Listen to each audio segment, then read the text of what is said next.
Hello guys, welcome to my new video. आज की video में मैं कोविड-19 जो कि एक वायरल डिजीज़ एपिडेमिक आया था हमारी कंट्री में या पूरे वर्ल्ड में, उसके ऊपर एक डिटेल वीडियो आप देखने जा रहे हैं कि वो कैसे फैलता था, क्या कॉज था, किस तरीके की डिजीज़ थी। ठीक है, तो हम ये सब चीज़ें देखेंगे। तो I welcome you all in my channel disease decoder official. ठीक है, in this video we will explain COVID-19 in detail, okay, through ChatGPT. Its symptom, spread, complications, treatments, and how we can protect ourselves. We will discuss all the points in detail and in a systematic manner. ठीक है, let's start with the first.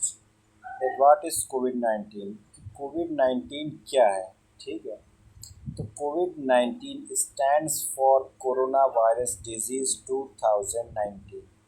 Means it's a short form. COVID-19 is short form of coronavirus disease 2019, caused by the virus SARS-CoV-2 यानी severe acute respiratory syndrome corona virus 2।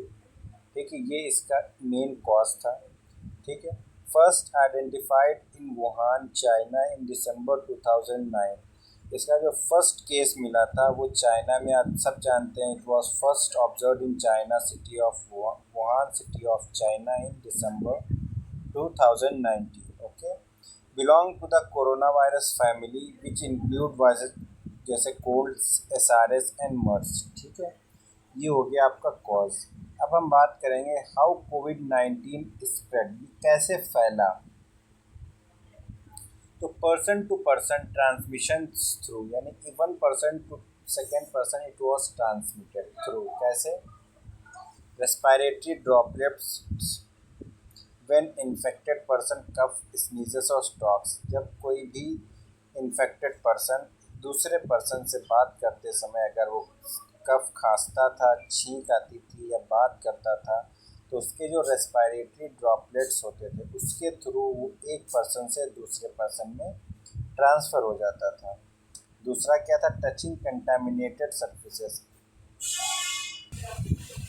ठीक है, touching contaminated surfaces, अगर हम contaminated surface को touch करेंगे, ठीक है, अगर इन्फेक्टेड पर्सन, अगर उसको कोई हेल्दी पर्सन टच करेगा तो वो वायरस उसके थ्रू पहुँच जाएगा। ठीक है, वो भी पर्सन इन्फेक्टेड हो जाएगा। तीसरा, एयरबॉर्न ट्रांसमिशन होता था इससे इन इनक्लोज्ड पुअरली वेंटिलेटेड स्पेस। अगर कोई पुअरली वेंटिलेटेड स्पेस में एक इन्फेक्टेड और कुछ हेल्दी पर्सन्स होते थे तो एयरबॉर्न बात करते थे, तो उससे भी वो वायरस जो है वो फैल जाता था। ठीक है, और डायरेक्ट कांटेक्ट से, हगिंग, शेकिंग हैंड से, इससे तो आप नॉर्मल है, जानते ही हैं, सैनिटाइजेशन का यूज़ वगैरह कराया गया था। ठीक है, तो ये हो जाएगा स्प्रेड आपका, क्यों कोविड-19 किस वजह से फैला। अब हम बात करते हैं सिम्टम्स। ठीक है, तो सिम्टम्स ऑफ कोविड-19, कॉमन सिम्टम्स हम क्या देखने को मिल रहे थे? Fever, dry cough, tiredness and loss of taste और स्मेल, ये कॉमन सिम्टम्स थे। अदर सिम्टम्स इसके साथ साथ एडिड सिम्टम्स क्या दिख रहे थे? Sore throat, headache, body pain, shortness of breath, diarrhoea and rash. Symptoms usually appear 2 to 14 days after exposure. ठीक है, जब वायरस पेशेंट के अंदर या पर्सन के अंदर जब चला गया उसके 2 से 14 दिन के बाद जो ये सिम्टम्स थे वो नज़र आते थे। कौन कौन से? फीवर रहता था, ड्राई कफ, सूखी खांसी आती थी, टायर्डनेस रहती थी एंड लॉस ऑफ टेस्ट और स्मेल होता था। ठीक है, और अदर सिम्टम्स में आपका सोर थ्रोट, हेडेक, बॉडी पेन वगैरह होता था। ठीक है, अब सीवियर एंड इमरजेंसी सिम्टम्स क्या हो सकते थे? ठीक है, वो तो कॉमन, जैसे सबको उस टाइम पे सभी को वो चीज़ें हो रही थी। ठीक है, लेकिन जो सीवियर होते थे उनको क्या होता था? डिफ़िकल्टी इन ब्रीथिंग, ठीक है, डिस्निया होता था उनको, चेस्ट पेन होता था, कन्फ्यूज़न एंड ब्लूइश लिप्स हो जाती थी। अगर जो corona virus in advance stage पहुंच चुका है और उसका ट्रीटमेंट नहीं चल रहा है तो सिम्टम्स बताए जा रहे हैं। ठीक है, अर्जेंट मेडिकल अटेंशन, और फ़ौरन ही उसको मेडिकल अटेंशन की रिक्वायरमेंट थी। तो डिफ़िकल्टी इन ब्रीदिंग हो सकती थी उसे, चेस्ट पेन होता था, कन्फ्यूज़न और ब्लूइश लिप्स हो जाती थी, और रिक्वायर्ड क्या होती थी, अर्जेंट मेडिकल अटेंशन। ठीक है।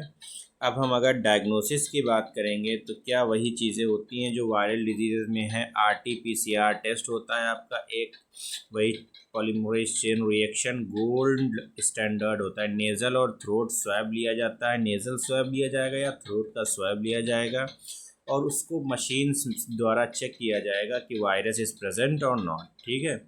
रैपिड एंटीजन टेस्ट होता था, फास्टर बट लेस एक्यूरेट। ये जल्दी तो हो जाता है लेकिन एक्यूरेसी इसके अंदर थोड़ा कम है बाकी टेस्ट के मुकाबले में। ठीक है। सिटी स्कैन और चेस्ट एक्सरे, और लास्ट में क्या, सिटी स्कैन और चेस्ट एक्सरे भी कराया जाता था फाइनल रिजल्ट के लिए। ठीक है। ट्रीटमेंट की अगर हम बात करेंगे तो माइल्ड केसेस में, अगर स्टार्टिंग के केस में तो थी तो होम आइसोलेशन, उसको बिल्कुल ही घर में बंद कर दिया जाता था, अलग कर दिया जाता था सबसे। ठीक है।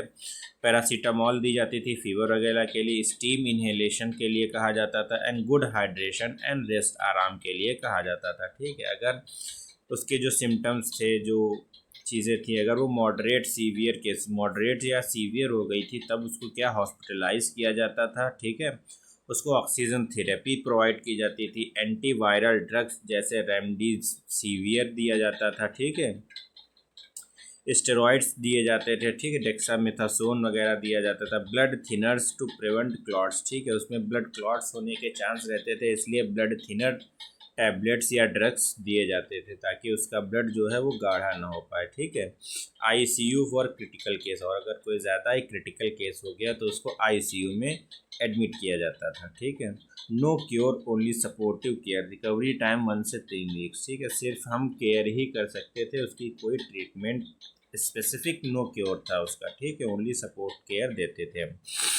अब हम प्रिवेंशंस की अगर हम बात करें तो हम लोग बहुत ज़्यादा अवेयर हैं इस बारे में, क्योंकि हम सब ने इस चीज़ को देखा हुआ है कि सबसे ज़्यादा क्या प्रिवेंटिव मेजर्स में हम क्या देखते थे कि मास्क, हर जगह लिखा हुआ हम लोग देखते थे कि विदाउट मास्क नो एंट्री। ठीक है। तो वियर अ मास्क प्रॉपरली, उसको पहनना था। Wash hands with soap and use hand sanitisers. ठीक है। हैंड सैनिटाइजर्स का हम लोगों ने सबसे पहली बार इस्तेमाल किया था। ठीक है। हाथों को बार बार धुलना, बाहर से जाना तो आकर धुलना। मेंटेनिंग सोशल डिस्टेंसिंग हम लोगों ने मेंटेन की एटलीस्ट 6 फीट की। Avoid crowded and closed places, जहाँ पे भीड़ भाड़ वाले इलाकों से हम लोगों को दूर रखा गया। इम्प्रूव वेंटिलेशंस को इम्प्रूव कराया गया। Follow quarantine and isolation rooms. ठीक है। वैक्सीनेशन में अप्रूव्ड वैक्सीन जैसे कोवावैक्सीन, कोविशील्ड, ये सब जो हैं वो लगाई गई थी गवर्नमेंट के थ्रू, गवर्नमेंट के द्वारा। ठीक है। Reduces severity and risk of death, booster doses recommended. ठीक है। ग्लोबल इम्पैक्ट की बात करेंगे तो कोविड-19 cause world wide pandemic declared by WHO in March 2020। ठीक है। मार्च 2020 में ग्लोबली WHO ने वर्ल्ड पेंडेमिक डिक्लेयर कर दिया था।